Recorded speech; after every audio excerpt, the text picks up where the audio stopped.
গরম গরম বক্তব্যের জন্য বরাবরই চর্চায় থেকেছেন তিনি। আর এখন তো রাজ্যে তাদের দলেরই সরকার, আর তিনি আবার রাজ্যের গুরুত্বপূর্ণ মন্ত্রীও। আর এবার ফের একবার সেই চেনা মেজাজে দেখা গেল তাকে। ভাবছেন তিনি কে? তিনি হলেন বিজেপি বিধায়ক তথা রাজ্যের পঞ্চায়েত ও গ্রামোন্নয়ন মন্ত্রী দিলীপ ঘোষ। রবিবার উত্তর চব্বিশ পরগনার হাবড়ায় একটি অনুষ্ঠানে উপস্থিত হয়ে দিলীপ ঘোষ বলেন, বিগত তৃণমূল সরকার অশোক স্তম্ভ তুলে দিয়েছিল আর তার জায়গায় বিশ্ব বাংলার লোগো লাগিয়ে দিয়েছিল। গোলের মধ্যে একটা বনবন করে ঘুরত। পশ্চিমবঙ্গ কি ভারতের বাইরে নাকি? এটা কি বাংলাদেশ হয়ে গেছে নাকি? বিগত তৃণমূল সরকারের উদ্দেশ্য ছিল ভারতীয় যে জাতীয় সঙ্গীত রয়েছে সেই জাতীয় সঙ্গীতের বদলে সোনার বাংলা গাওয়া হবে, জয় বাংলা স্লোগান দেওয়া হবে। ভোটের সময় বাংলাদেশ থেকে নায়ক নায়িকারা এসে প্রচার করেছেন।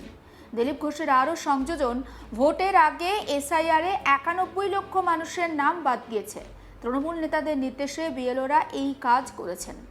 আপনারা ডকুমেন্টস দিয়েছেন, কিন্তু বিএলওরা সেই ডকুমেন্টস জমা দেননি, তাই আপনাদের নাম বাদ গিয়েছে। আমরা বলছি কেউ বাদ যাবেন না, যাদের নাম বাদ গিয়েছে তাদের নাম আবার যুক্ত করা হবে, সবাই এখানে থাকবেন। শুনুন ঠিক কি বলেছেন দিলীপ ঘোষ। ধর্মের দল বাতাসে লড়ে আর পাপ বাপ কেউ ছাড়ে না। এই যে 91 লক্ষ লোক ভোটার লিস্ট থেকে বাদ গেছে, 2-1 লক্ষ তার মধ্যে আছেন যাদের ভুল ভ্রান্তি করেছে, টিএমসি করিয়েছে, যারা বিএলও ছিল তাদের দিয়ে ডকুমেন্ট নিয়ে গেছে, জমা দেয়নি, তাই আপনার নাম আসেনি। চিন্তা করবেন না, আগামীবারে নাম আসবে, আবার ডকুমেন্ট দেবেন। কেউ নাগরিক থাকবে না, কাউকে এখান থেকে যেতে হবে না। রাস্তাঘাটে চলাফেরা কথাবার্তার মধ্যে হচ্ছে পরিবর্তন। আর যারা ওই অহংকারে মদমত্ত হয়ে এই ধরনের ব্যবহার করতো, কথাবার্তা বলতো, তাদের কি দুর্দশা আজকে? চলতে গিয়ে পিছনে দেখছে কেউ নেই, পিসি একা আছেন, ভাইপো তো খুঁজেই পাওয়া যাচ্ছে না। একদিন বেরিয়েছিলেন বীরত্ব দেখাতে, কাঁচা ডিম খেয়ে বাড়ি গেছে। আমার হাতে প্রাণী সম্পদ উন্নয়নের দায়িত্ব আছে। হরিণঘাটা একটা প্রাণী সম্পদ বিকাশের মধ্যে পড়ে, ডিম বিক্রি করি আমরা। আমি ভাবছি ডিমের এত ডিমান্ড বেড়ে গেছে কেন হঠাৎ? পচা নেই, ভালো ডিম, পচাবার সময় কোথায়? আনছে আর মারছে দমার দম। আজকে মদন বাবু কাঁচা ডিম খেয়েছে। তো একদিন আমরা জানতাম 21শে জুলাই যখন ব্রিগেডের সভা হতো ধর্মতলাতে টিএমসির, তখন ডিম ভাত হতো কিনা? কিন্তু ডিম সিদ্ধ করে রান্না করার সুযোগ নেই, কাঁচাতেই খেয়ে নিচ্ছে। সমস্ত নেতারা সুযোগ পাচ্ছেন, কেউ নয়। এই আমাদের পঞ্চায়েত বিভাগেই প্রায় 11,000 পোস্ট আমরা অ্যাডভার্টাইজ করবো চাকরির জন্য, আগামী মাসে হতে হবে। এরকম সমস্ত দপ্তরে হবে। কেন্দ্রের টাকা কোথায় যেত কেউ জানে না। আমরা দেখতে পাচ্ছি কোথায় গেছে। আগে বলতো টাকা নেই, দেখা গেল পার্থবাবুর ফ্ল্যাট থেকে টাকা বেরোলো। এখন তো পাট ক্ষেতের ভেতর থেকেও টাকা বেরোচ্ছে। টাকা নেই এটা বলা যাবে না, আছে, খুঁজে বার করতে হবে, খোঁজার চেষ্টা চলছে। আর নেতারা পুলিশকে তাড়া করতো, পুলিশ কখনো আলমারির পেছনে লুকোতো, টেবিলের নিচে লুকোতো।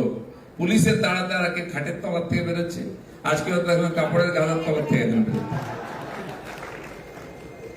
এটাই সময়ের ফের খালি সব হয়। প্রথম দিনেই 28 লক্ষের বেশি মহিলাদের নামে অন্নপূর্ণা যোজনার টাকা পৌঁছে গেছে, একবার সুইচ টিপে। বাকিরাও পাবেন। হ্যাঁ, মাস্টার মশাই স্ত্রী, তিনি 1500 টাকা পান, বিউটি পার্লারে যান, এটা হবে না। পান খাওয়ার জন্য পান, বেড়াতে যান, এটা হবে না। যে সত্যি সত্যি যার প্রয়োজন আছে সেই পরিবারকে আমরা টাকা দেবো, তার জন্য সার্ভে স্কুটিনি শুরু হয়ে গেছে। আর এই যারা বিদেশি ঢুকে পড়েছিল তারা কোনো সুবিধা পাবে না। সব জায়গা থেকে ভোটার লিস্ট থেকে বাদ গেছে, সমস্ত সরকারি সুবিধা থেকে তাদের মাইনাস করা হবে। শুধু তাই নয়, জনসংখ্যা যে বিস্ফোরণ হয়েছে, ডেমোগ্রাফিক চেঞ্জ, বর্ডার এলাকায় 30-40% ভোট জনসংখ্যা বেড়ে গেছে। মাননীয় গৃহমন্ত্রী অমিত শাহজি একটা কমিটি করেছেন এর উপরে দেখার জন্য, তদন্ত করার জন্য, কেন ওখানে জনসংখ্যা বাড়লো, কোন জায়গায় বাড়লো, হঠাৎ জনসংখ্যার বিস্ফোরণ হয়ে গেছে, এসব এলাকায় হচ্ছে, সেসবও চেক করা হবে। কোথাও দেখুন, আমরা জানি যে দিলীপ ঘোষ বরাবরই তাকে একেবারে দাবাং মেজাজে দেখা যায়। কখনো তিনি হালকা চালে গরম গরম বক্তব্য রাখেন, আবার কখনো বা দেখা যায় একেবারে নিউ টাউনের ইকো পার্কে সকাল সকাল প্রাতঃভ্রমণে বেরিয়ে তার যারা সাঙ্গপাঙ্গ রয়েছে বা তার যারা সমর্থক রয়েছেন তাদের সঙ্গে মজা করে ইডলি ধোসায় মেতেছেন।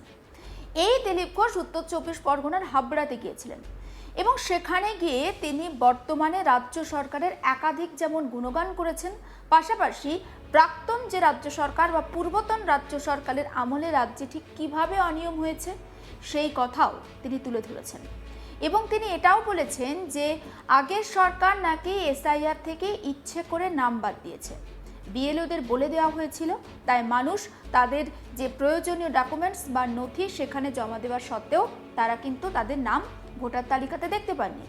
তিনি আশ্বস্ত করেছেন হাবড়ার ওই সভা থেকে যে কাউকে বাদ দেওয়া হবে না, প্রত্যেকের নাম কিন্তু ভোটার তালিকায় যুক্ত হবে।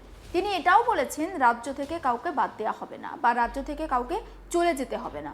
একবার শোনাই দিলীপ ঘোষের বক্তব্য। বাতাসে লড়ে আর পাপ বাপ কেউ ছাড়ে না। এই যে 91 লক্ষ লোক ভোটার লিস্ট থেকে বাদ গেছে, 2-1 লক্ষ তার মধ্যে আছেন যাদের ভুল ভ্রান্তি করেছে, টিএমসি করিয়েছে, যারা বিএলও ছিল তাদের দিয়ে ডকুমেন্ট নিয়ে গেছে, জমা দেয়নি, তাই আপনার নাম আসেনি। চিন্তা করবেন না, আগামীকালে নাম আসবে, আবার ডকুমেন্ট দেবেন। কেউ নাগরিক থাকবে না, কাউকে এখান থেকে যেতে হবে না। রাস্তাঘাটে চলাফেরা কথাবার্তার মধ্যে হচ্ছে পরিবর্তন।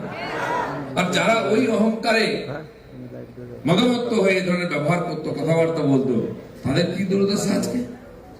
চলতে গিয়ে পিছনে দেখছে কেউ নেই, পিসি একা আছেন, ভাইপো তো খুঁজেই পাওয়া যাচ্ছে না। একদিন বেরিয়েছিলেন বীরত্ব দেখাতে, কাঁচা ডিম খেয়ে বাড়ি গেছে। আমার হাতে প্রাণী সম্পদ উন্নয়নের দায়িত্ব আছে। হরিণঘাটা একটা প্রাণী সম্পদ বিকাশের মধ্যে পড়ে, ডিম বিক্রি করি আমরা। আমি ভাবছি ডিমের এত ডিমান্ড বেড়ে গেছে কেন হঠাৎ। পচা নেই, ভালো ডিম, পচাবার সময় কোথায়? আনছে আর মারছে দামার দম। আজকে মদন বাবু কাঁচা ডিম খেয়েছে।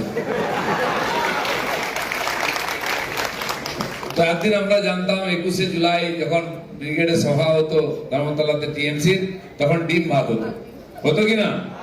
কিন্তু ডিম সিদ্ধ করে রান্না করার সুযোগ নেই, কাঁচাতেই খেয়ে নিচ্ছে। সমস্ত নেতারা সুযোগ পাচ্ছেন, কেউ নয়। এই আমাদের পঞ্চায়েত বিভাগেই প্রায় 11,000 পোস্ট আমরা অ্যাডভার্টাইজ করবো চাকরির জন্য, আগামী মাসে হতে হবে। এরকম সমস্ত দপ্তরে হবে। কেন্দ্রের টাকা কোথায় যেত কেউ জানে না। আমরা দেখতে পাচ্ছি কোথায় গেছে। আগে বলতো টাকা নেই, দেখা গেল পার্থবাবুর ফ্ল্যাট থেকে টাকা বেরোলো। এখন তো পাট ক্ষেতের ভেতর থেকেও টাকা বেরোচ্ছে। টাকা নেই। সমস্ত আপডেট পৌঁছে দেবো আপনাদের কাছে, নজর রাখুন আজ তাক বাংলায়, সাবস্ক্রাইব করতে ভুলবেন না।